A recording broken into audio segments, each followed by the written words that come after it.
My name is Augustus Thorne, and at 71 years old, I thought I understood the mechanics of the world. As a watchmaker, I spent my life with tiny gears and delicate springs, learning that every single piece, no matter how small, has a purpose. I believed the same was true of family. Last Christmas, I drove 12 hours through a blinding snowstorm, my arthritic hands screaming with every mile, all for the simple joy of seeing my only daughter, Annika.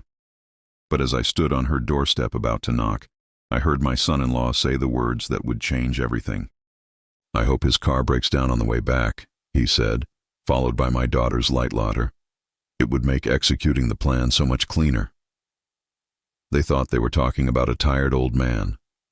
They had no idea they were talking to a watchmaker, one who knows that for every action there is a precise and equal reaction. So I smiled, knocked on the door, and set my own plan in motion. But before I tell you what happened next, please let me know in the comments where you're listening from. And if you've ever had to show someone your true worth, hit that like button and subscribe, because this is a story you won't want to miss. The journey had been a long one. The 12th hour felt the same as the first, a cold, relentless ache that started in the knuckles of my hands and radiated up my arms.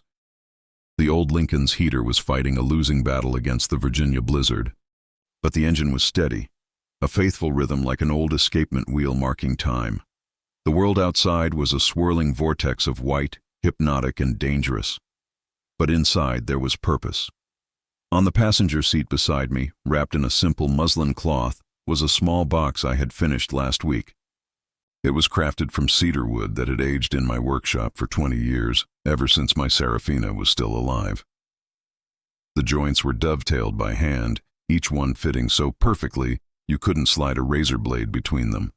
It smelled of memory and patience. It was a gift for my daughter, Anna, a piece of my soul carved from wood. That box and the hope of seeing her smile was the only thing that made the burning in my joints bearable. When I finally pulled into her long, pristine driveway, the house looked like a Christmas card, warm, bright, and impossibly perfect. I killed the engine, the sudden silence amplifying the throb in my hands, and I allowed myself a small, tired smile. He was here. I had made it. I gathered the gifts holding the cedar box protectively in the crook of my arm and made my way to the front door. The cold was biting, but through the large bay window, I could see the glow of the fireplace and the silhouette of the Christmas tree. I heard laughter from within, a warm, inviting sound that promised an end to my long journey. I paused on the porch, my breath misting in the air, wanting to savor the feeling of arrival before stepping back into my role as dad. It was a moment of peace, a moment of illusion, and that's when the illusion shattered. The sound carried clearly through the cold, still air. It was my son-in-law, Trevor. His voice, usually so smooth and polished, was edged with a cynical amusement I knew all too well. 12 hours on the road," he said. "Honestly, I hope his car breaks down on the way back. It would make executing the plan so much cleaner." There was a beat of silence, a space where my daughter could have defended me, could have said anything. Instead, a sound that broke something deep inside me. Anna, my only child, let out a light, tinkling laugh. "Trevor, stop it. That's terrible," she chided, but her tone held no force, only hollow amusement. It was the sound of agreement. The cedar box in my arm suddenly felt as heavy as a coffin. The cold I'd been fighting for 12 hours finally found its way past my coat, past my skin, and settled deep into my bones. For a moment I couldn't breathe. A mainspring in my chest, the one that had been ticking along reliably for 71 years, snapped. They weren't just hoping for a breakdown, they were hoping for an end that would make their plan cleaner. I didn't knock, not yet. I took a slow, deliberate step back off the porch. I walked back to my car, the crunch of my boots on the fresh snow sounding unnaturally loud. I opened the driver's side door and closed it firmly, the solid thud echoing in the silent night. Then, composing my face into a mask of weary joy, I walked back to the door and knocked. It swung open to reveal Anna's bright, practiced smile. "Dad, you made it." "We were getting so worried," she exclaimed, hugging me. It felt like hugging a beautifully dressed mannequin. Trevor stood behind her, a hand on her shoulder, his face a perfect picture of concerned relief. "Gus, good to see you, man. That's some storm out there." "The old Lincoln still has some fight in her," I said, my voice a small miracle of steadiness. I stepped inside. The house was immaculate, decorated with the kind of minimalist, expensive taste that looked like it belonged in a magazine. It was a beautiful house, but there were no memories on the walls, no scuff marks from a childhood long past, no soul. After the hollow greetings, the awkward ritual of gift-giving began. I presented the cedar box to Anna. She turned it over in her hands, her manicured fingers tracing the joints. For a fleeting second, a flicker of something real crossed her face. I saw the little girl. I remembered the one who used to watch me for hours in my shop, her eyes wide with wonder as I brought tiny, intricate machines to life. "It's beautiful, Dad. Really classic," she said. She gave me a quick, distracted kiss on the cheek and placed the box on a crowded side table next to a sleek white box with a designer logo. It was immediately lost in the clutter of wealth. Trevor picked it up, weighing it in his hand as if judging a piece of fruit. "Solid craftsmanship, Gus," he said, his tone dripping with condescension. "You should sell these on Etsy. Might make you a few bucks for your bingo nights." I didn't respond. I didn't need to. His words had triggered a memory so vivid it was like a phantom in the room. I saw my Serafina's face as clear as day. She was sitting on a stool in my workshop, the air thick with the smell of sawdust and varnish. She had touched a half-finished clock on my workbench, its tiny gears exposed like the ribs of a small mechanical creature. "The world runs on big, noisy gears, Augustus," she had said, her voice soft but sure. "But it's made of the tiny, precise ones that no one ever sees. That's where you live, in the heart of things." Trevor looked at a masterpiece of precision and love, and he saw a trinket for a flea market. He couldn't see the heart of things. He couldn't even see his own wife's. Dinner was a tense affair filled with Trevor's endless probing questions.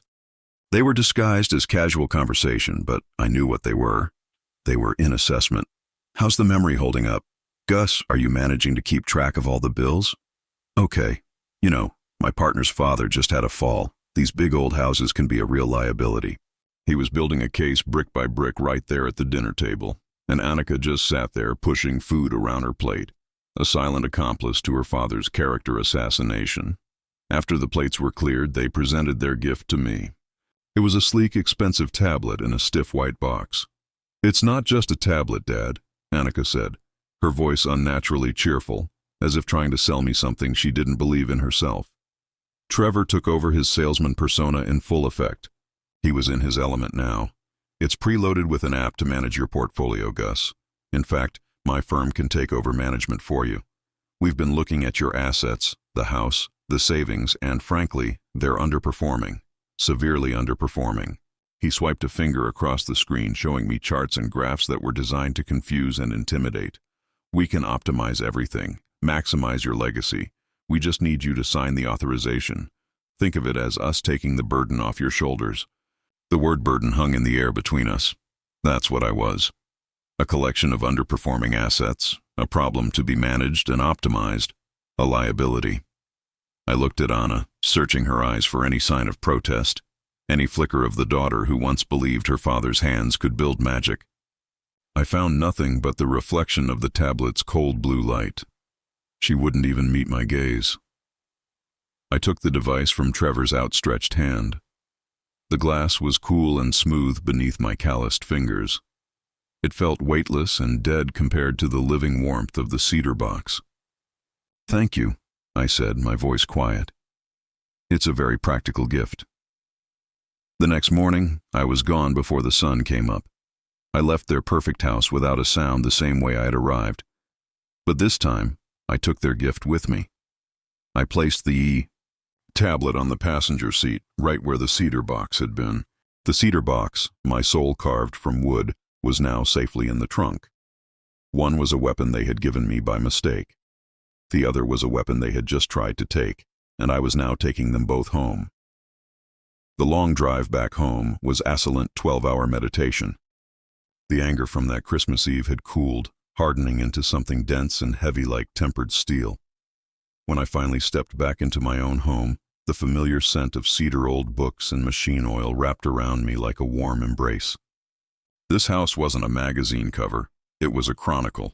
Every scuff on the floor, every worn spot on the arm of my favorite chair was a chapter in the story of a life lived, a family raised, a love cherished. It was the complete opposite of my daughter's cold, perfect house. For a day, I did nothing. I let the silence of my home heal the raw edges of their words. I was hurt, yes, but underneath the hurt, a cold clarity was beginning to form. They hadn't just insulted me, they had revealed their strategy. And to defeat a strategy, you first have to understand it completely. That's when I remembered their gift, the tablet. I unboxed at the sleek device, feeling alien in my workshop roughened hands. It was a tool of their world, not mine. Buddha tool is a tool, and I knew how to use them. Anna had set up an email account for me years ago on a service I never used. She said it was for emergencies. On a hunch, I powered on the tablet and logged into that old forgotten account. It was mostly filled with digital cobwebs, old newsletters, and junk mail, but then I saw it, an email from 3 weeks ago. The sender was Trevor Hale. The subject line read, Greensboro Property Assessment. My heart began a slow, heavy beat against my ribs. It felt like the deliberate, powerful tick of a grandfather clock movement. I opened the email. The message was brief, cold, and corporate. See attached preliminary report for the asset at 1420 Sterling Drive. Let me know when you want to proceed to the next phase. The email was addressed to someone at an appraisal company, and at the bottom of the list of recipients was my own rarely used email address. A mistake, a careless, arrogant mistake. He had hit reply all. I clicked on the attachment, a sterile-looking PDF. The first page had a picture of my house taken from Thea Street. It looked small and insignificant from that angle. I scrolled down my eyes, scanning the cold, impersonal text. The report listed every room, its square footage, the estimated value of the land. It was a butcher's inventory of my life. Then I got to the addendum, workshop contents. My breath caught in my throat. I saw my tools. My life's work reduced to a series of bullet points. Antique watchmaker's lathe, functional but outdated. Estimated value $50. $50, that lathe was my father's. He taught me my craft on it. I could still feel his hand guiding mine. Collection of assorted German hand tools. Moderate wear. Estimated value $75. Serafina had bought me those tools for our 10th anniversary, spending months saving up for them. Each one fit my hand like it was made for me. I read on each line a fresh cut. My drafting table, my collection of reference books, my specialized calipers and micrometers, all dismissed with pitiful, insulting numbers. They were stripping the soul from my sanctuary piece by piece and tagging it for a garage sale. I finally reached the last page, the one titled Conclusion and Recommendation. My eyes locked onto the final paragraph. I read it once, then twice, letting the words burn themselves into my memory. The primary asset value is in the real estate and the land it occupies. The current zoning presents an opportunity for redevelopment. The workshop contents are considered scrap or hobbyist materials with no significant commercial value. Scrap hobbyist materials. No commercial value. I didn't yell. I didn't throw the tablet across the room. I gently placed it on my workbench with the precision of a watchmaker setting a final gear. The words echoed in the sudden, profound silence of the room. This wasn't just about a house anymore. This wasn't about putting an old man in a home. This was about eraser.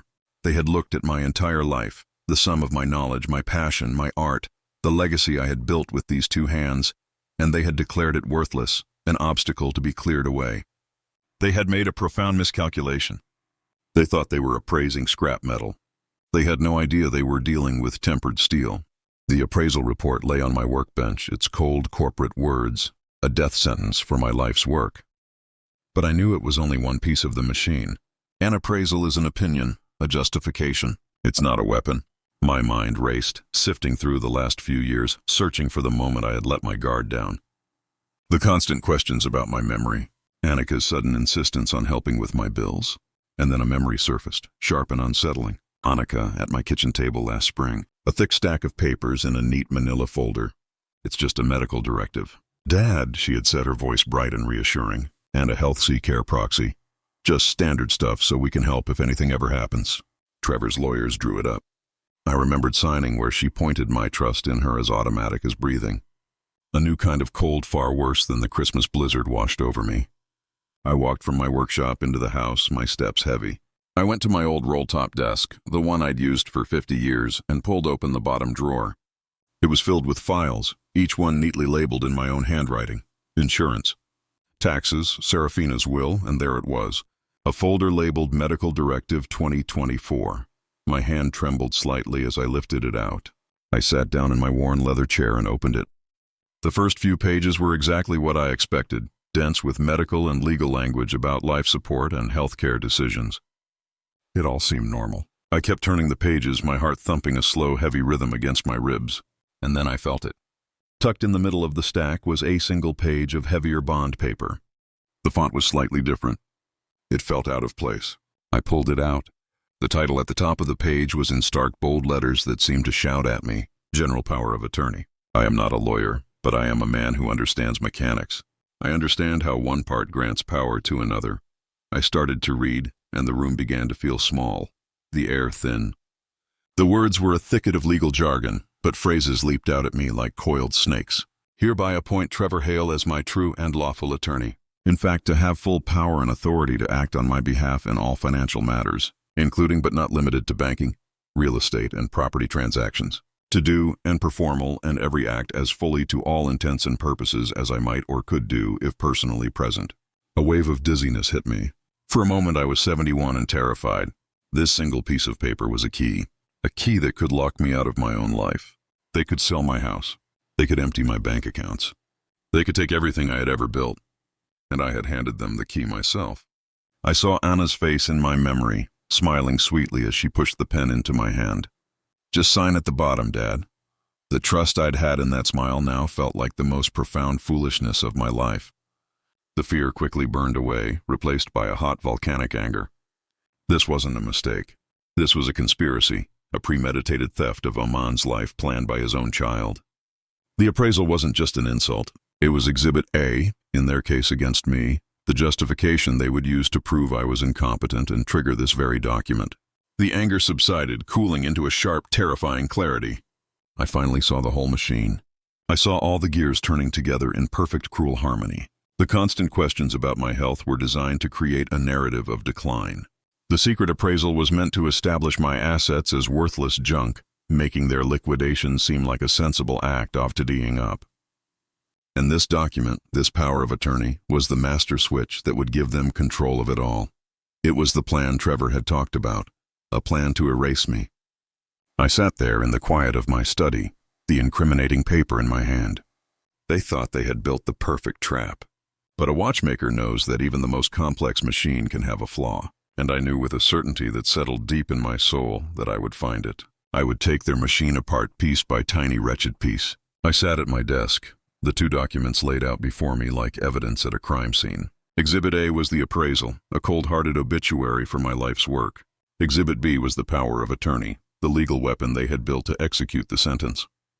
For a long while, I just looked at them, tracing the lines of text with my finger. The anger had passed, leaving behind a profound, chilling calm. A watchmaker doesn't get angry at a broken watch.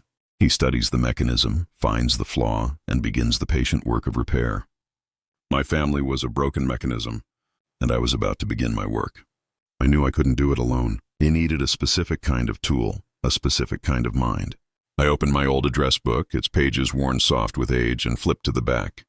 There, under the heading Guild Contacts, was enemy I hadn't thought of in years, Kendra James. Her father was a master clockmaker in Chicago, a man I had admired for decades. I had heard his daughter had become a lawyer, a brilliant one who specialized in the complex worlds of patents and intellectual property. A long shot, but she would understand the value of a craftsman's legacy. With a steady hand, I picked up the phone and dialed the number. It rang twice before a voice answered, a voice that was clear, confident, and cut straight to the point. Kendra James speaking.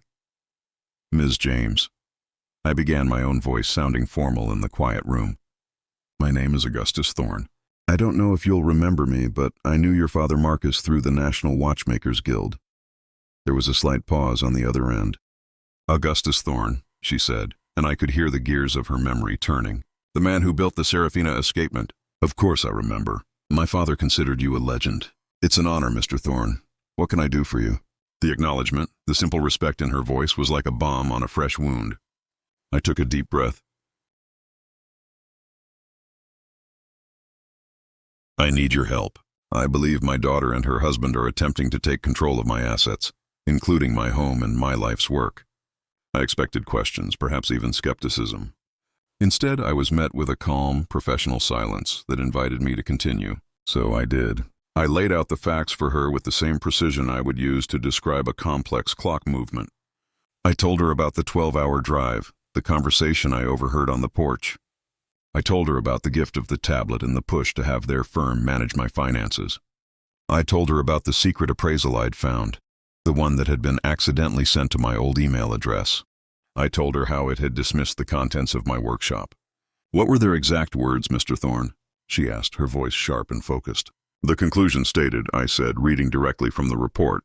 Workshop contents are considered scrap or hobbyist materials with no significant commercial value. I heard a soft but distinct sound on the other end of the line, a sharp intake of breath. It was the sound of professional outrage. I see, she said, her voice now edged with steel. And you mentioned a document they had you sign. Yes, I said last spring. They told me it was a medical directive. I found it this morning. It's a general power of attorney granting my son-in-law full authority over all my financial and property matters. Mr. Thorne, Kendra said, and her tone was serious, direct. What you're describing is a classic textbook case of predatory financial planning and potential elder abuse. The narrative they're building, the appraisal, the power of attorney, it's all part of a well-worn playbook. Do you still have the original document? It's in my hand right now, I replied. Good, she said, don't let it out of your sight. Now tell me, what is it you want to do? We can move to have the power of attorney invalidated based on fraudulent inducement. We can file a restraining order. There are defensive measures we can take immediately. I listened to her list the options, the legal shields I could raise. But a shield wasn't what I wanted. A shield is for a victim. I was done being a victim. I waited for her to finish, and then I said the words that had been forming in my mind ever since I read that appraisal. Those are the defensive measures, Miss James, I said, my voice quiet but firm. I'm interested in the offense. I paused, letting the silence hang in the air for a beat. They think my life's work is scrap metal. I believe it's time to show them its true market value. There was a long silence on the other end of the line.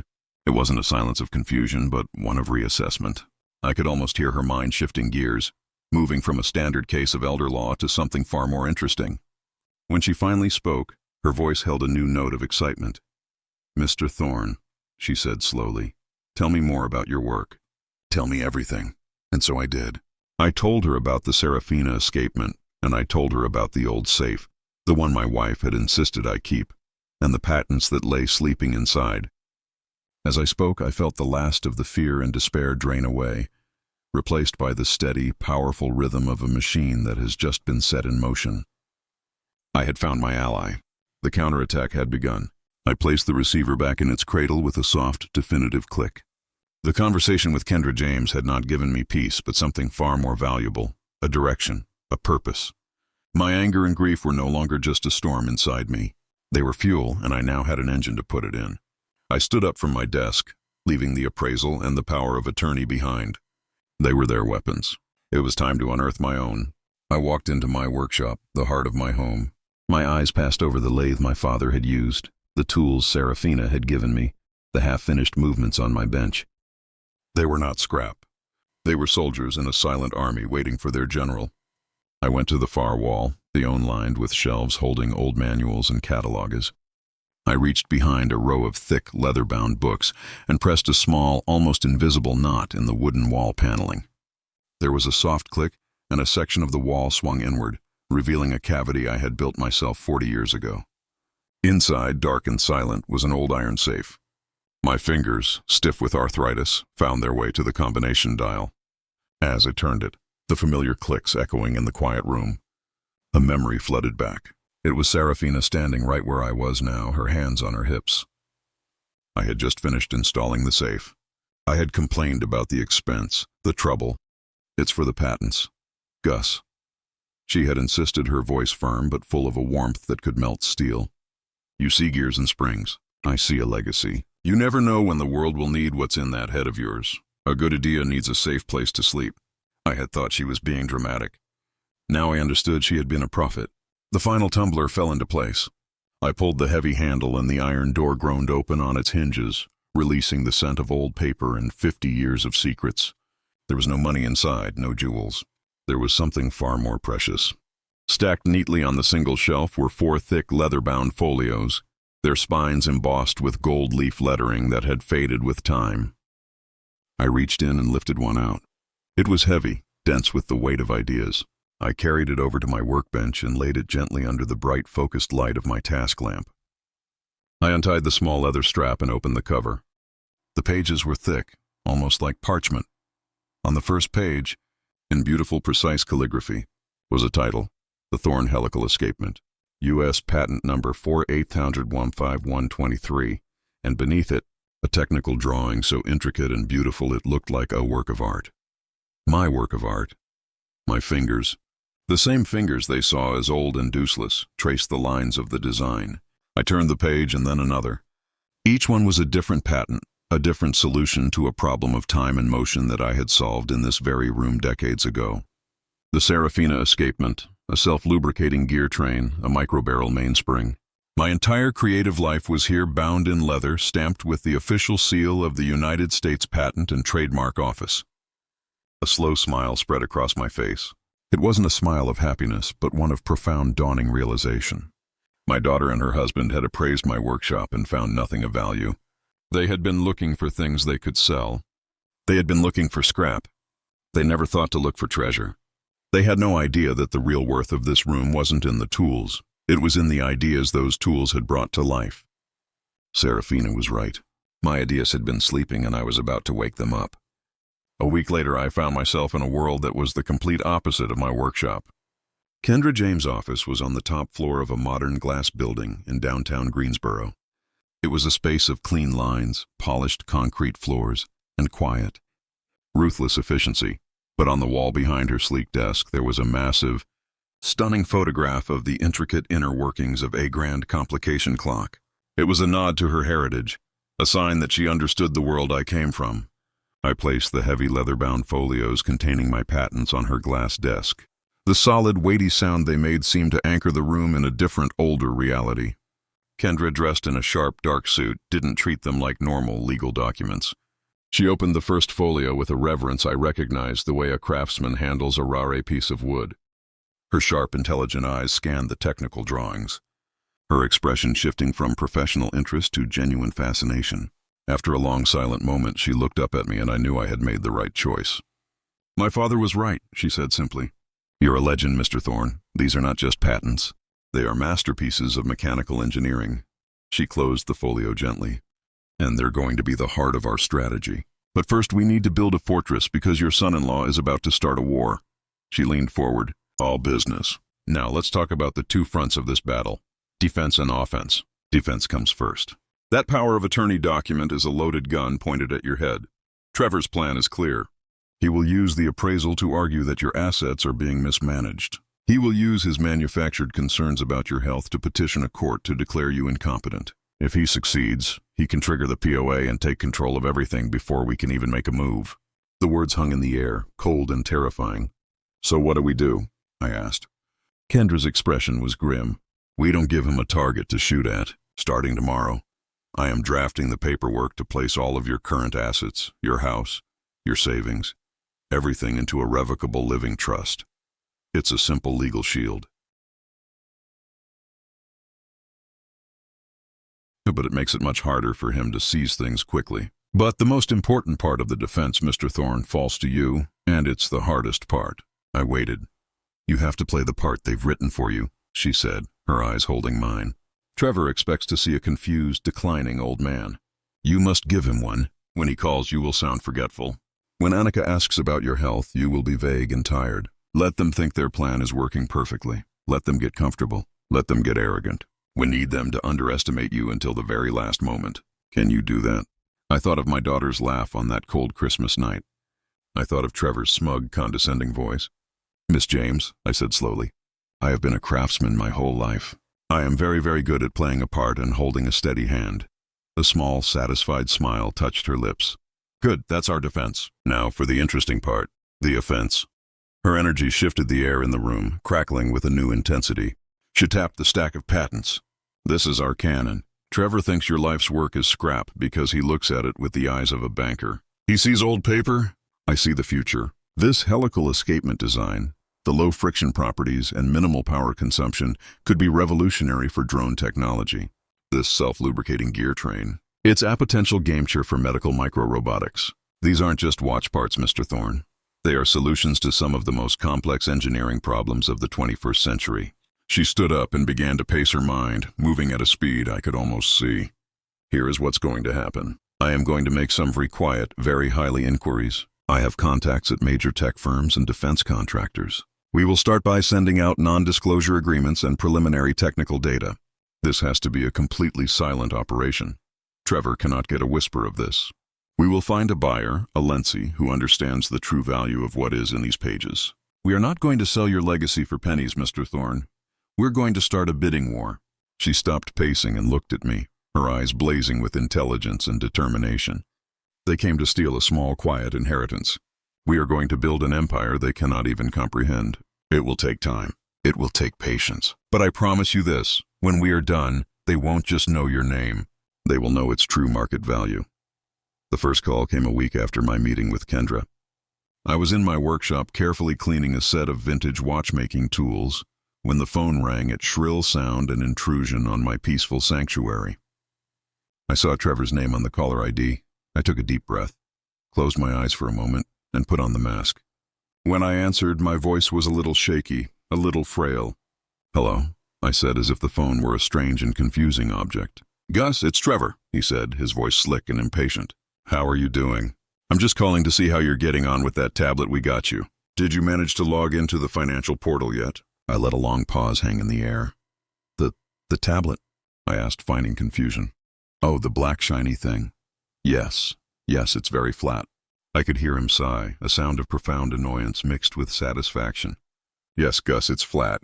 Have you turned it on? Have you looked at the application my firm uses?" I made a soft humming sound. "You know, I think I saw it this morning. It was on the kitchen counter. Anna told me not to put hot pans on the granite. You know, it can crack. So it came in very handy for the bacon this morning. A fine little cutting board. The silence on the other end of the line was exquisite. I could practically hear the gears turning in his head as he processed what I'd said. He was weighing the absurdity of the statement against his preconceived notion of me as asinine old man. The notion he wanted to believe won out. "A cutting board," he finally said, his voice flat. "Okay, Gus, you know what? Don't worry about it. We'll talk about it later. You just take it easy." He hung up without saying goodbye. I placed the receiver down my hand, perfectly steady. The first gear of my own machine had just clicked into place. The next call a few weeks later was from Anna. I knew Trevor had put her up to it. Her voice was hesitant, tinged with a guilt. She tried to hide. "Hi, Dad. I was just calling to check in to make sure you remembered to pay the power bill." Trevor was worried about it. "The power bill," I said, letting my voice drift as if I were searching for a distant memory. "Oh, I thought you two were handling that now. Since you're managing things." This was a small, deliberate probe, a test to see how she would react. She stammered for a moment. "No, Dad, you still have to pay them. We just help with the bigger picture." "The bigger picture?" I repeated slowly. "Right. You know, that reminds me of a fishing trip I took back in '83. The sky was so big that day. The biggest picture you've ever seen. We were out on the lake, me and my friend Joe, and the boat's engine died. We were stranded 4 hours, just floating. Joe was panicking, but I told him, "You can't fix a stalled engine by yelling at it. You have to understand how it works. You have to be patient," Dad Anna said, her voice strained. "What does that have to do with the power bill?" "Oh, the bill. I'm not sure." "I think I forgot the point," I said, my voice trailing off into a soft, confused mumble. "I'm sorry, dear. I'm a little tired today." After she hung up, a wave of profound sadness washed over me. It was one thing to deceive Trevor. He was the enemy. But lying to my daughter, hearing the pained frustration in her voice, felt like a betrayal in itself. I had torn mine myself of Kendra's words. Let them think they're winning. This was a necessary pain, a strategic sacrifice to prevent a much greater loss. The final call of the month came from Trevor. All pretense of politeness was gone from his voice. He was in charge now. "Gus, I've scheduled a checkup for you with a new doctor, Dr. Evans. He specializes in geriatric care. His office is downtown. It's on Tuesday at 2 p.m. Annika will come pick you up. It wasn't a request, it was an order. This was the escalation Kendra had predicted. He was bringing in his own doctor to build his case for my incompetence. The old me would have argued, would have fought for my dignity, but the new me, the actor, simply sighed. Oh, a doctor. Okay, son, if you think it's best. Tuesday, you said. I'll have to write that down. I'll be here on Thursday. No, Gus. Trevor said, his voice slow and patronizing, the way you'd speak to a difficult child. Not Thursday. Tuesday. Tuesday. 2 hours. Can you remember that? I'll try, son, I whispered. I'll do my best. He hung up, and I was sure he was smiling, convinced he had just pushed the final decisive pawn across the board. I sat there in the silence of my workshop, the phone still in my hand. My face, which had been a mask of weary confusion, hardened. The mask was off. They had set the stage, arranged the actors, and written their script. They just didn't know that I was no longer reading from their pages. I was writing my own. The day the future arrived at my doorstep, it came in a silent black sedan that looked entirely out of place, parked next to my 50-year-old oak tree. 3 people emerged.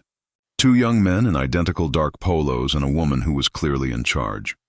She was sharp-dressed in a practical but expensive pantsuit, her eyes scanning my small house with an unnerving analytical intensity. This was the engineering team from Omnian Dynamics, the people Kendra had been courting for weeks. This was my one shot. I led them not into my home, but directly into my workshop. I saw the flicker of surprise in their eyes. They'd likely expected a sterile lab or a modern office. Instead, they found themselves in a room that smelled of cedar and oil, a space filled with tools worn smooth by the hands of my father and myself. To them, I could see it was a museum, a relic. The lead engineer, a brilliant woman named Dr. Eris Vance, looked at the patent folios I had laid out on my workbench. She was polite, but I could feel the professional skepticism radiating from her. Mr. Thorne, she began, her voice crisp. Your patents are theoretically fascinating, but the designs are over 30 years old. Our simulation suggests that while elegant, the energy efficiency couldn't possibly match modern micromagnetic solutions. The 2 young men nodded in agreement, fiddling with the laptops and sensitive monitoring equipment they had brought with them. I didn't argue. A watchmaker knows that words are cheap. Performance is everything. I walked over to a heavy canvas cloth in the corner of the shop and pulled it back. Underneath was my prototype. It was a complex lattice of brass and steel, a 3-dimensional manifestation of my helical escapement patent. It wasn't flashy. It was a dense, intricate machine, beautiful in its sheer complexity. The engineers exchanged skeptical glances. It looked like an antique. This is the working model I built to test the design in 1988, I said quietly. I connected 2 simple wires from a small power source to the device. I flipped a switch. There was no sound, no hum, no whirring, but the machine came to life. Hundreds of tiny interlocking gears began to move, not in a chaotic spin, but in a slow, hypnotic, perfectly synchronized ballet. The movement was so fluid, so impossibly smooth, it felt less like a machine and more like something that had grown organically.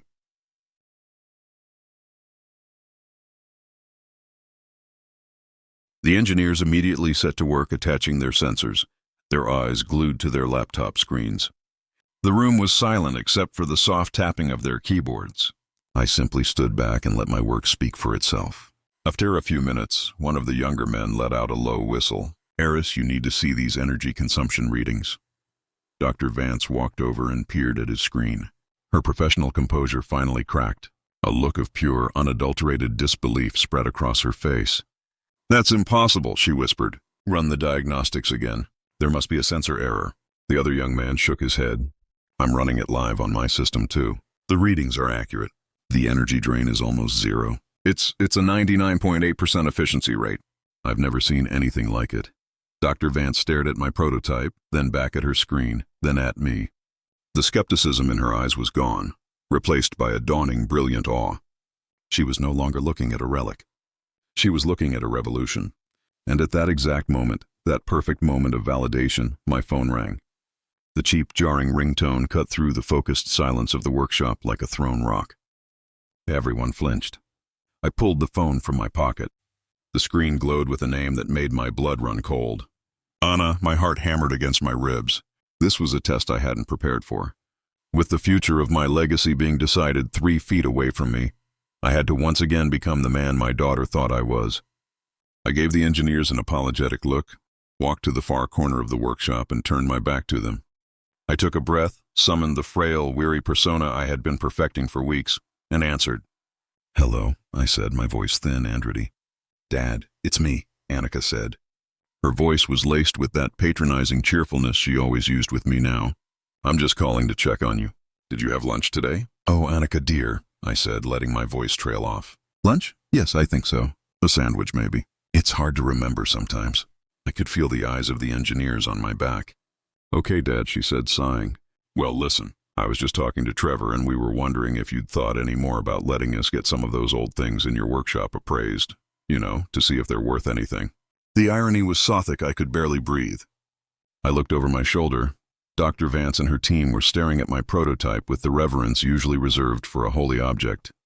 "Worth anything?" "Oh, I don't know, dear," I said into the phone, my voice full of weary confusion. "There's just so much junk in here." Actually, you calling reminded me. "Some men are here right now." Annika's voice sharpened instantly. "Men? What?" "Men, Dad." "Who's there?" I delivered the lie. The beautiful, perfect, two-faced lie that Kendra and I had rehearsed. "Oh, it's nothing to worry about. Just some men from the retirement home. The one you and Trevor picked out. They're just measuring the place to see how much of my old junk they'll have room for." There was a pause, and I could hear the relief in her voice when she spoke again. "Oh, okay. Good, Dad. That's very responsible of you." "I tried, dear," I said. "I'm very tired now. I think I need to rest." We hung up. I stood there for a moment, my back still to the room, composing myself. I had passed the test. I turned around. Dr. Vance was looking at me, a strange, unreadable expression on her face. She had clearly overheard my side of the conversation. She gestured toward the silently spinning prototype. "Mr. Thorne," she said, her voice full of air respect that was entirely new. "That old junk of yours. It's not just a patent. It's a paradigm shift, and Omnian Dynamics would like to be the first to invest in it." The weeks that followed the engineer's visit were the hardest. They were a test of pure, unadulterated patience, something a watchmaker is supposed to have in abundance. But this was different. I was waiting not for a gear to set, but for a life tour set. I spent the days in my workshop, losing myself in the familiar, comforting discipline of my craft. I repaired an old regulator clock for the local library. I restored a pocket watch that had belonged to a soldier in the Second World War. I worked and I waited, and I did my best not to think about the storm that was gathering just over the horizon. The call came on a Tuesday afternoon. I was in the middle of reassembling a particularly complex chronograph movement. My focus narrowed to a single tiny screw when the phone rang. I saw Kendra's name on the screen, and my hands for the first time that day felt unsteady. I took a breath, wiped the oil from my fingers, and answered. "Augustus," she said. There was no preamble. Kendra was not a woman who wasted time. I could hear a tightly controlled excitement in her voice, the sound of a well-executed plan coming to fruition. "I have news. Omnian's board of directors held their final vote this morning. It was unanimous. They have approved the acquisition of the exclusive license for the Thorne patent portfolio." I closed my eyes. The tiny screw I had been holding in my tweezers fell silently onto the workbench. "I see I managed to say my own voice sounding distant." "They've sent the official offer letter," she continued, her voice crisp and clear. "It's in writing. It's signed and it's ironclad. Augustus, the preliminary number is substantial. It's a life-changing figure, more than enough to secure your future, your legacy, and anything else you could possibly imagine." I was silent for a long moment, listening to the quiet ticking of the half-dozen clocks in my workshop. They had been ticking before the call, and they would be ticking long after. The money was abstract, a number on a page, but the sound of my work, the sound of my life that was real. "It was never about the money, Kendra," I said quietly. "It was about the value." "I know," she said, and I could hear her smiling. "And they have finally understood its value. The next step is the formal signing, which means it's time to proceed with the second part of our plan." After we hung up, I didn't move. I simply stood at my workbench, the silence of the room settling around me. All the tension, the waiting, the uncertainty of the past few weeks seemed to dissolve, leaving behind a profound, bone-deep relief. I reached for the small silver-framed photograph I always kept on my bench. It was Serafina smiling, her eyes full of a light that had never really left me. It traced the line of her cheek with my thumb. "We did it, my love," I whispered to the quiet room. "They see it now. They finally see the value. I placed the photograph back in its spot with a steady hand. The relief I felt was not the end of the journey. It was the beginning of the final act. The foundation was set. The cannon was loaded. Now it was time to set the trap. My face, which had softened with the memory of my wife, hardened once more into a mask of cold, unwavering resolve. Now for the final performance. The next move in their game came not as a phone call, but as a knock on my door. Trevor's plan had escalated. Standing on my porch was a man in a gray suit with a tired face and a heavy leather briefcase. He introduced himself as Dr. Finch, a geriatric specialist Trevor had engaged to perform a standard wellness assessment. I knew exactly what he was. He was not a doctor sent to heal. He was an inspector sent to condemn. He was the tool Trevor was using to try and prove I was incompetent. Kendra had warned me this was coming. I invited him in, playing the part of a slightly confused but agreeable old man. We sat in my living room, the space filled with the comfortable ghosts of my life with Serafina. Dr. Finch, however, seemed to see none of it. He saw only a subject. He opened his briefcase and took out a clipboard and a series of laminated cards. The assessment began. It was a cold clinical process, a series of questions and tests designed to probe the dark corners of an aging mind for any signs of weakness. Mr. Thorne, he began, his voice attached monotone. I'm going to give you 5 words. I want you to repeat them back to me now, and then I will ask you for them again in a few minutes. The words are Apple River Penny Table Monkey. I repeated them back flawlessly. He made a small tick on his form. He then asked me to count backward from 100 by 7s. I did so, my voice even and steady, pausing only once, as if to gather my thoughts, just as Kendra and I had rehearsed. He asked me to draw the face of a clock showing the time as 10:11. I drew a perfect circle, placing the numbers with the precision of a man who spent a lifetime mastering time itself. I could see a flicker of surprise in his eyes, but it was gone as quickly as it appeared. He held up a card. What do a watch and a ruler have in common? He asked. I allowed myself a small, soft smile. He had unknowingly stepped into my world. They are both instruments of measurement, I said. One measures a journey through time, the other a journey through space.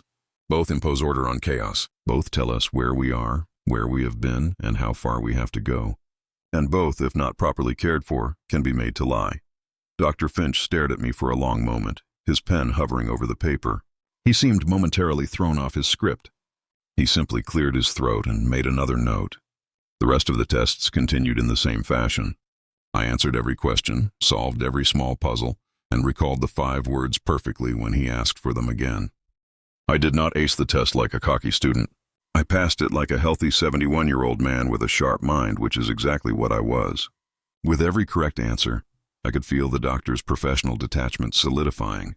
I was not the easy case he'd been paid to document. Finally, he packed his briefcase, his face and unreadable mask.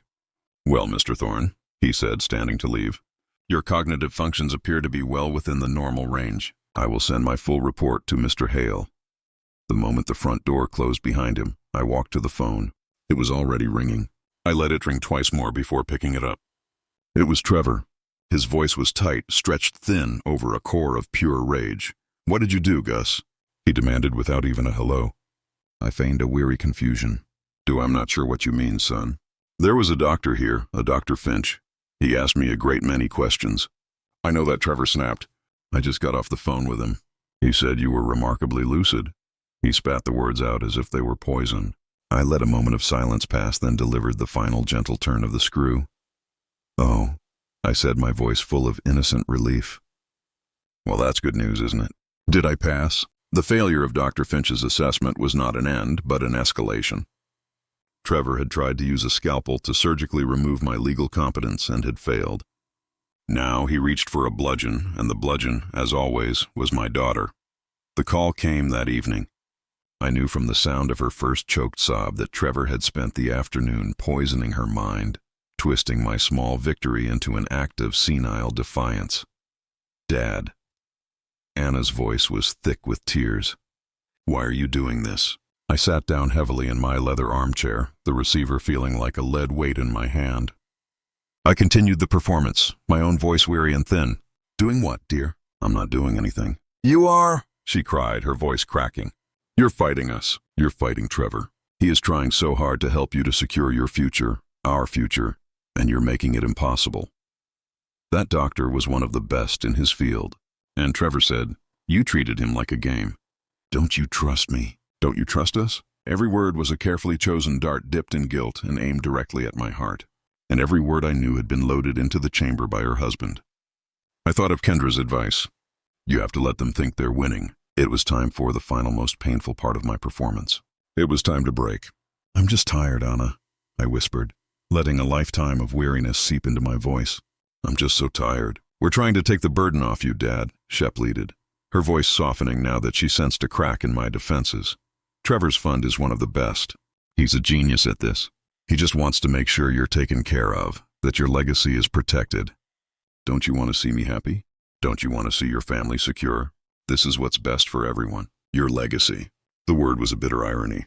She had no idea what my legacy truly was. I need to think, dear, I said, my voice barely audible. I hung up the phone before she could say another word. I sat there in the silence, the echo of my daughter's tears filling the room. This was the true cost of my war. To save her from the man she had married, I had to let her break my heart. I had to let her believe I was the villain in her story. I looked at the silver-framed photograph of Serafina on the mantelpiece. Her smile was a beacon of strength. She had always known what I was capable of. It was time I showed everyone else. I picked up the phone again. I didn't call Anna back. I called her husband. Trevor answered on the first ring, his voice weary and sharp. Gus, you win, son, I said. My voice was hollow, stripped of all its fight. It was the voice of a man who had finally surrendered. There was a stunned silence on the other end. He hadn't expected it to be this easy. What did you say? I said you win, I repeated, letting out a long, shaky sigh. Annika called me. I can't be the reason she's unhappy. You're right. I'm too old for this. I'm too tired to fight you anymore. You want to manage things, fine. Manage them. You want me to sign the papers, fine. Tell me when and where. I could hear the slow smile spreading through his voice. It was the sound of pure, undiluted triumph. Well, Gus, I'm glad you've finally seen reason. This is for the best. You'll see. I'm sure I will. I said, there's just one thing. His voice became cautious again. What thing? This was it. The moment. The delivery of the bait had to be perfect. I want everything to be clean, Trevor. Tidy. No loose ends for Annika to deal with after I'm gone. I paused, then continued, my voice full of the rambling logic of a tired old man. My workshop, that appraiser you sent, said it was all junk. And he was right. It's just a lifetime of clutter. But there are some old papers in the safe. Patents from years ago. They're worthless, I know. Just dusty old ideas. But they're officially registered with the government and all that. I want to add them to the portfolio we're signing over to you. I want it all in one place just to be tidy. I held my breath. I had presented the crown jewels of my life's work as a dusty afterthought, a bit of bureaucratic housekeeping. The sound that came through the receiver was exactly what I had hoped for, a short, condescending chuckle. Patents, Trevor said, the amusement evident in his voice. Sure, Gus, whatever you want. We can add your little blueprints to the pile. It doesn't matter what's in the portfolio as long as you sign the authorization to manage it. Thank you, son, I said, my voice full of pathetic gratitude. That takes a great weight off my mind. Don't mention it, he said, his voice magnanimous in victory. I'll have my assistant schedule the signing. It's good to finally have you on board. He hung up the phone, a conquering hero. I placed the receiver back in its cradle, my hand as steady as a surgeon's. My face, which had been a mask of heartbreaking defeat, was now completely blank. The bait was not just taken, it had been swallowed whole. The call came 2 days later. It was Trevor, and his voice had changed completely. The anger and impatience were gone, replaced by a smooth, magnanimous tone, the voice of a king speaking to a freshly conquered subject. He was enjoying his victory. Gus, he said, the false warmth in his voice making my skin crawl. Good news. I had my assistant schedule the signing. We're all set for next Friday at 10 a.m. at the lawyer's office downtown. We'll be in and out in 15 minutes. Nice and simple. Nice and simple. He wanted to finalize the theft of my life's work in a sterile, anonymous office. A 15-minute transaction like buying a used car. He wanted to erase me quietly. I took a slow breath, summoning the character I needed to play one last time, the proud, defeated patriarch.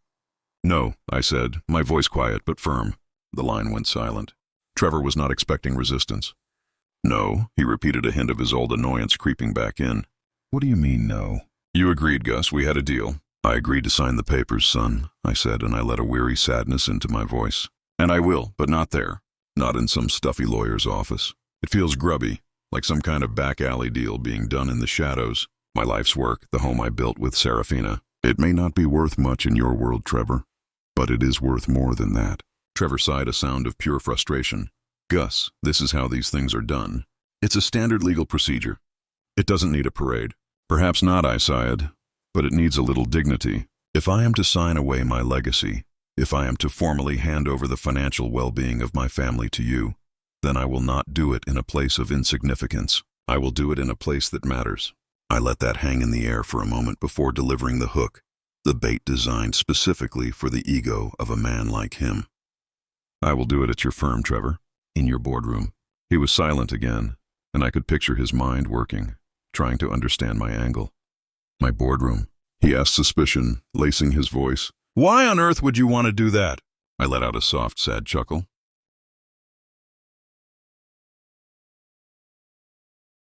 Because I need to see it, I said, my voice now full of a carefully crafted vulnerability. I need to see what you have built. I need to see the proof that my daughter is in good hands. I want to meet your partners. I want to look the men who will be managing what little I have in the eye. You talk about my legacy, Trevor. Well, you are my legacy now. Your success is my success. If I am to pass the torch, then let me do it properly. Let me see the kingdom I am leaving behind. It was a masterful performance, if I did say so myself. I had framed his predatory takeover as a noble succession, a coronation. I had turned his boardroom from a place of business into a throne room where he would receive his inheritance. That's highly unusual, Gus, he said. But the suspicion in his voice was being replaced by a new intrigued tone. He was picturing it, the old man, humbled, formally bestowing his life's work upon him in front of his admiring colleagues, a public spectacle of his triumph. It is the last thing I will ask of you, son, I said, my voice dropping to an almost whisper full of pathetic, misplaced pride. Annika, she begged me to trust you, she cried. I am doing this for her, so please allow me this one small courtesy. Let an old man feel like he is leaving his house in order. Let me have my dignity. That was the final key. The combination of his ego and my supposed concern for dignity was too much for him to resist. He saw apathetic old man trying to create a moment of ceremony to soothe his wounded pride. He saw a harmless request that would ultimately make his victory even sweeter. All right, Gus, he said. Finally, the magnanimous king once more. All right, if it means that much to you, you can come to the boardroom. I'll have my assistant clear my schedule for Friday, 10 a.m. Thank you, Trevor, I said, my voice full of gratitude. That takes a great weight off my mind. Don't mention it, he said. Just be ready to sign. He hung up. I placed the receiver down. The performance was over. My face, a mask of weary resignation just moments before, was now as cold and hard as the steel of a mainspring. He thought he was arranging a surrender. In truth, he had just agreed to attend his own execution, and he had let me choose the time, the place, and the audience. The evening before the signing, the city lights outside Kendra James's office window seemed to hold their breath. The usual noise of the downtown streets was a distant, muffled hum. Inside, a tense, focused silence filled the room. Spread across her large glass desk were the fruits of our silent war. The final multi-million-dollar contract from Omnian Dynamics, the meticulously drafted charter for the Serafina and Augustus Thorne Foundation for Young Innovators. Kendra was reading through them one last time, her highlighter making soft, crisp sounds as she marked key passages. She was in her element, the general reviewing the final battle plans. I sat across from her, the legal documents a blur in front of me. I trusted her work. My own preparation was of a different kind. From the vest pocket of my suit, I carefully took out an old silver pocket watch. It had been my father's and the first complex movement I had ever successfully restored. The silver was tarnished with age, the crystal spiderwebbed with a lifetime of faint scratches. It was a map of a life, and its heart was still beating strongly. I took a soft polishing cloth from my jacket and began to work. My movements were slow, methodical, the same ones I had used 1,000 times on 1,000 different timepieces. I polished the ornate case, watching as the dull silver began to gleam under the lamplight. My mind was not on the millions of dollars on Thedible or the legal jargon in the documents. It was on the mechanism within the watch. I thought of the mainspring coiled tight with potential energy. I thought of the escapement, the tiny, brilliant heart that controls their lease of that power, ensuring it is used not in a single chaotic burst, but in a precise, measured, and unstoppable progression. Our plan was like this watch. Trevor's greed was the mainspring. Kendra was the escapement. And I was the watchmaker, the one who had assembled all the pieces and was about to set them in motion. "Everything is in order," Kendra said, finally looking up from the papers. Her voice was calm, but her eyes were bright with a fierce intensity. "The Omnian contract is ironclad. The Foundation Charter is legally untouchable the moment you sign it. Once you do, not even a court order could give Trevor or Annika access to a single penny." I looked up from the watch, its silver surface now glowing warmly. "Every gear is in its place," I said quietly. She studied my face. "Are you ready for this, Augustus?" I finished my work, the watch gleaming as if it were new. I wound the crown, and I could feel the faint, satisfying clicks of the mainspring tightening. I held it to my ear and listened to its strong, steady heartbeat, a perfect, unwavering rhythm. Then, with a soft final click, I closed the silver case. The time for preparation was over. I slipped the watch back into my pocket. "I've been ready for this my whole life," I said. "It's just a matter of time." The boardroom at Hale Capital was less of an office and more of a monument to arrogance. It was a cold, glass-walled cage on the 30th floor with a panoramic view of the city spread out below like a kingdom. A long, dark, impossibly polished table reflected the gray morning sky. And on the far wall, a piece of abstract art made of twisted metal looked like a car crash, frozen in time. This was Trevor's world, a world of surfaces, not substance. My lawyer, Kendra James, and I were seated on one side of the table, our files arranged in a neat, unassuming stack. We were Annisland of quiet purpose in an ocean of smug victory. Trevor sat at the head of the table, a king upon his throne. He was flanked by two of his partners, younger, leaner versions of himself, all wearing the same expensive suit and the same predatory smile. They looked at me with a polite, dismissive pity, the way you might look at a family heirloom right before you sell it for scrap. They saw a defeated old man, a final piece of paperwork, the last boring step in a profitable acquisition. They had no idea they were the ones being acquired. But my eyes were on my daughter. Anna sat beside her husband, a ghost at the feast. She looked small and lost in her expensive silk blouse. She wouldn't look at me. Her eyes were fixed on the polished surface of the table, her hands twisting a diamond ring on her finger around and around, while her husband and his partners radiated a smug, triumphant confidence. Annika was a knot of pure anxiety. She knew on some deep instinctual level that she had been suppressing for years, that something was profoundly wrong. She could feel the vibration of a gear slipping somewhere deep inside the machine of her life. I, on the other hand, felt a calm I hadn't known in months. The time for anger, for grief, for performance was over. I was no longer the frail man on the phone or the heartbroken father. In this room, he was simply a watchmaker. I observed the mechanism in front of me, noting its flaws. I saw Trevor's arrogance, his partner's greed, my daughter's weakness. I saw the overconfidence that made them blind. My face was a mask of placid, grandfatherly calm, but behind my eyes my mind was cold and clear, calculating the precise moment to act. Kendra sat beside me, a picture of professional composure. Our silence was a weapon they didn't even recognize. The final pieces were on the board, and my opponents had no idea the game had already been lost. Trevor cleared his throat, a small, self-important sound that echoed in the silent boardroom. He beamed at his partners, then looked down the long table at me, his face a perfect mask of benevolent authority. He had his audience. The performance was about to begin. "Well, now that everyone's here," he started, his voice smooth as polished glass, "I'd like to officially welcome my father-in-law, Augustus Thorne. We're here today to complete a simple but important formality. Gus, as you know, has built a commendable legacy through a lifetime of hard work and prudence, and now in his well-deserved retirement, he has wisely decided to pass the torch to allow us at Hale Capital to professionally manage and optimize his assets, ensuring that his legacy not only remains secure, but grows for generations to come." He spoke about me as if I were already a ghost, a historical footnote in his own brilliant story. His partners nodded along their expressions, bored but appreciative. They had seen this show before. It was the Trevor Hale special, turning a hostile takeover into an act of charity. "We'll be unlocking the hidden value in his real estate portfolio. Trevor continued a euphemism for selling the house Serafina and I had built, and reallocating his traditional underperforming savings into some of our more aggressive high-yield funds. He was talking about my life savings, the money I had earned over 50 years of patient, meticulous work, as if it were a lazy employee. He was about to fire. He picked up a heavy leather-bound folder and slid it down the polished table. It stopped directly in front of me with a soft final thud, the sound of a closing door. Inside, I knew, was the power of attorney and the asset management agreement, the legal instruments of my eraser. "This is a great day for our family," Trevor said, his eyes gleaming with a victor's light. He looked at me, his smile wide and condescending. "We're all very proud of you for making this smart, responsible decision, Gus."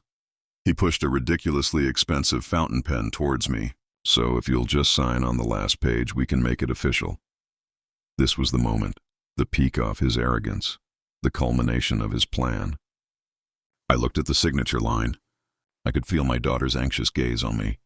I could feel Trevor's smug impatience. I picked up the heavy pen, and then a new voice cut through the air, calm, clear, and perfectly timed.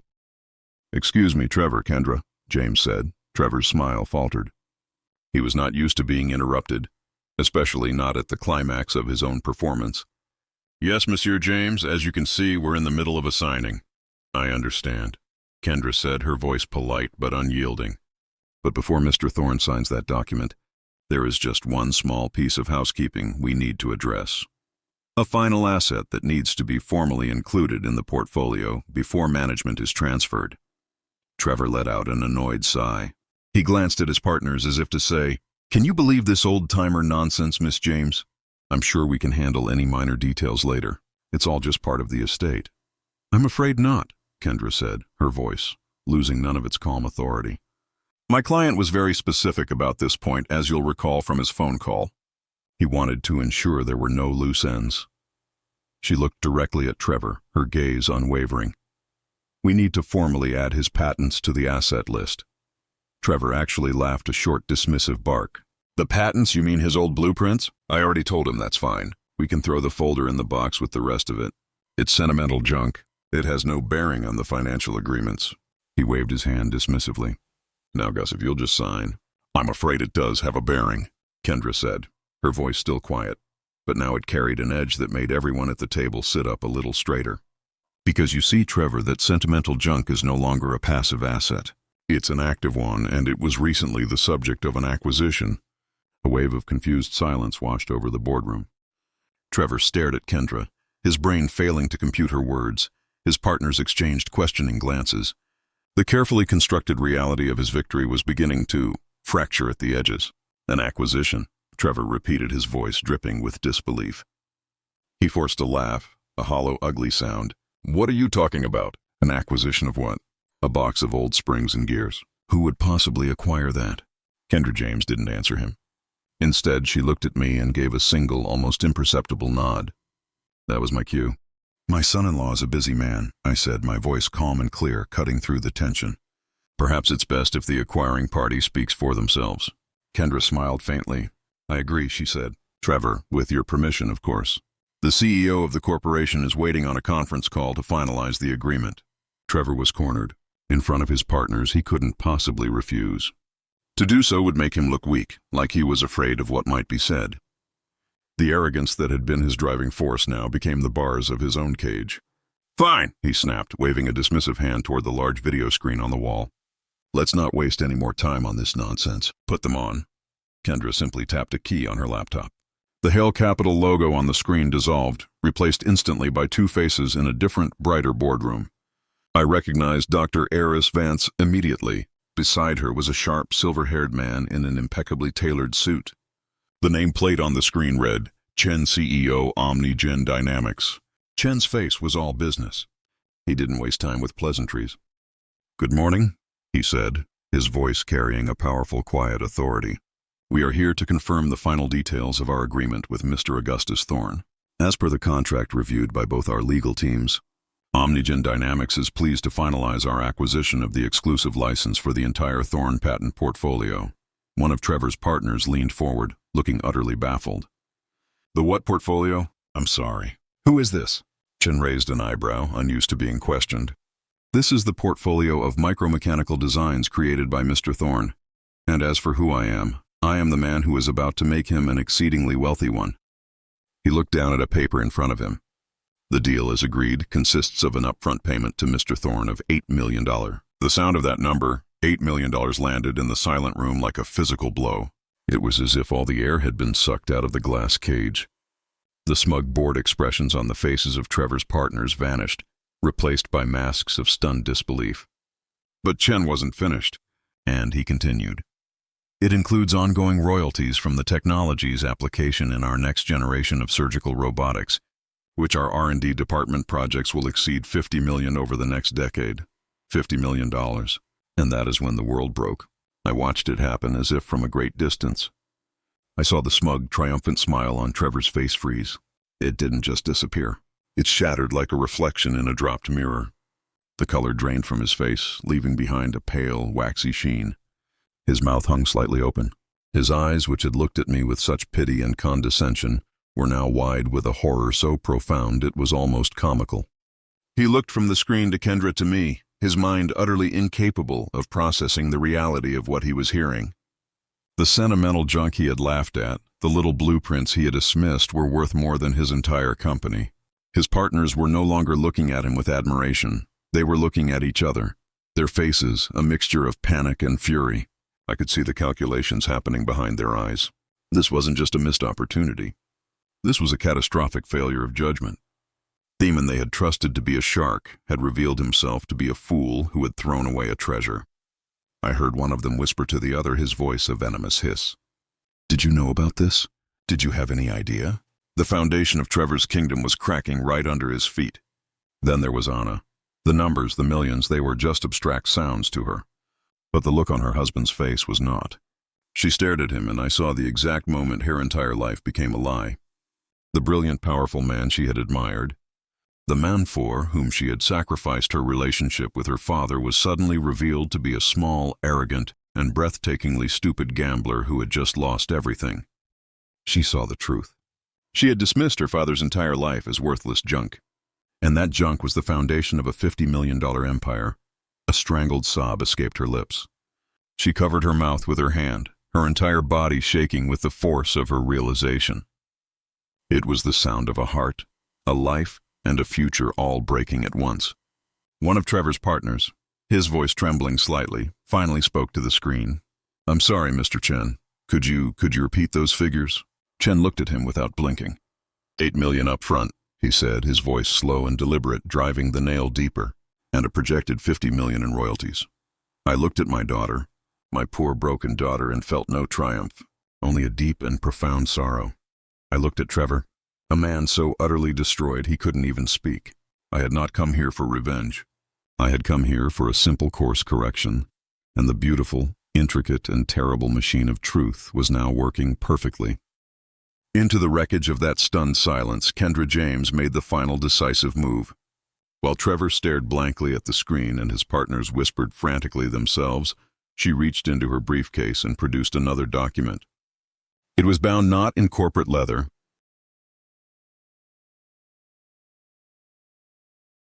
but in a simple, elegant dark blue cover. She placed it on the table in front of me with a soft, definitive sound that cut through the chaos. It landed directly on top of the useless asset management agreement Trevor had pushed at me moments before. I looked at the cover. In simple gold leaf it read, "The Serafina and Augustus Thorne Foundation for Young Innovators." It was the most beautiful thing I had ever seen. I pushed Trevor's contract aside with the back of my hand, dismissing it like the piece of trash it was. From my inside jacket pocket, I produced my own pen, an old fountain pen with a gold nib that Serafina had given me on my 30th birthday. I uncapped it, the motion slow and deliberate. The sound of my pen scratching across the signature line was the only sound in the entire boardroom. It was the sound of a new reality being written. It was the sound of a legacy being reclaimed and redirected. I signed my name, and with that single motion, 50 years of my past and 100 years of my future were secured. I capped the pen and laid it to rest next to my signature. Then I stood up. I was no longer the guest in their boardroom. I was the authority. I looked down the long, polished table, my gaze finally settling on my daughter and the man she had married. My voice was not loud. It was not angry. It was not triumphant. It was the calm, clear voice of a watchmaker stating a simple mechanical fact. The Foundation is now the sole beneficiary of the Omnian contract and of my entire estate. Effective immediately. I said, its mission is to provide scholarships and seed funding for young, underprivileged students in engineering, robotics, and the mechanical arts. I paused, letting the words sink in. I looked at Annika, whose tear-streaked face was now looking up at me in dawning horror. I looked at Trevor, a hollowed-out shell of a man, and I added, delivering the final killing blow. There is one very specific non-negotiable clause in the Foundation's charter, a clause my late wife would have insisted upon. It states that no family member by blood or by marriage, past or present, can ever be a beneficiary, a board member, or an employee of the Foundation in perpetuity. That was it. The final gear clicking into place, the final irreversible severing. I saw the last flicker of desperate, calculating hope in Trevor's eyes. He slumped in his chair, utterly and completely defeated. But the real devastation was on my daughter's face. She finally understood it was not just about the money. She had not just lost an inheritance. She had been written out of her own history, erased from the legacy she had so carelessly helped to destroy. Her quiet, desperate sobs were the only sound as the new, unshakable order of my world settled into place. I didn't look back. As Kendra and I walked out of that glass-walled boardroom, the last sound I heard was the raw, broken sobbing of my daughter. It was a sound of a world ending. The elevator doors slid shut, encasing us in a quiet, neutral space. And as we descended, I felt the weight of the last 71 years begin to lift. I was not leaving a fortune behind me in that room. I was leaving a prison. Kendra placed a gentle hand on my shoulder, a silent gesture of respect and victory. We stepped out into the lobby and walked into the rest of my life, leaving the chaos and the wreckage for others to clean up. That was 6 months ago. The winter of my grief has given way to a summer of new beginnings. My workshop is different now. The air is still filled with the scent of cedar and oil, but now it's also filled with new sounds. The eager questions of a young mind and the bright spark of laughter. Her name is Maya, a brilliant 17-year-old from the neighborhood who's a mind for mechanics like none I've ever seen. This afternoon, I was showing her how to restore an antique clock movement on my father's old lathe.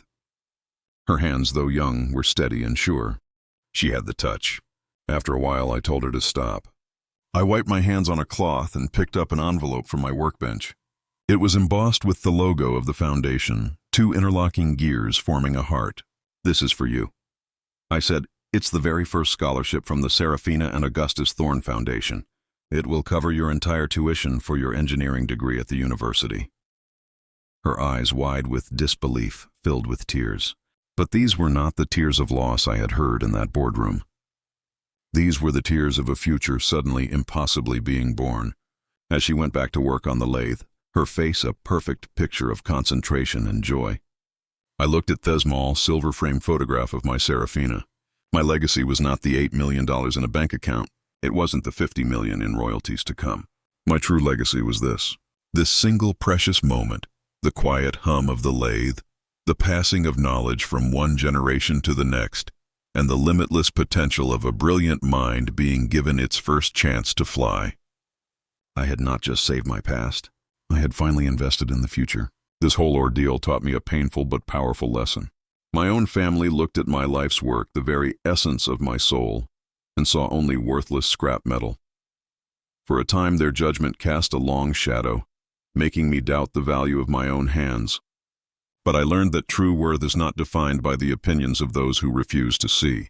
It is forged in the quiet hours of dedication and passion.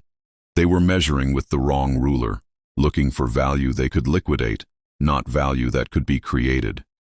My legacy was never the money, it was the knowledge, and by letting go of the family I thought I had, I was able to build a new one founded on the principle of sharing that knowledge with the future. Let me know in the comments below, what is a skill or passion of yours that you believe is priceless, no matter what anyone else thinks?